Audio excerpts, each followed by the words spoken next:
രാവിലെ കട തുറക്കണം. ഷിജു നമ്മുടെ തൊട്ടപ്പുറത്ത് നമ്മുടെ കോമ്പറ്റീറ്ററാണ്. ഷിജുവിൻ്റെ വീടിൻ്റെ അടുത്താണ് താമസിക്കുന്നത്. താക്കോല് കൊടുത്തു വിടുവോ, ഇതും കൂടെ തുറന്നേരെന്നും പറഞ്ഞ് കൊടുത്തു വിടുവോ?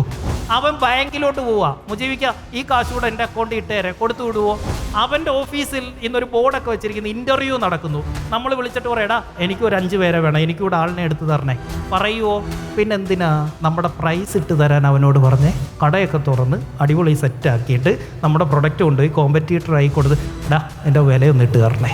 ഇതാണോ ചെയ്ത്? കോമ്പറ്റീറ്ററുടെ വില നോക്കി വില നിശ്ചയിക്കുന്നവരുടെ പ്രൈസിങ് സ്ട്രാറ്റജിയുടെ പേരൊന്ന് എഴുതി വെച്ചോ. Poverty pricing strategy. ദാരിദ്ര്യത്തിലേക്കുള്ള ഏറ്റവും മികച്ച പ്രൈസിങ് സ്ട്രാറ്റജിയാണ് അപ്പുറത്തെ കടക്കാരൻ്റെ വില നോക്കി നമ്മുടെ വില തീരുമാനിക്കുന്നത്. Because you don't know how to set your offer. നിങ്ങളുടെ വിലയിടാൻ നിങ്ങൾക്കറിയില്ല, അതുകൊണ്ട്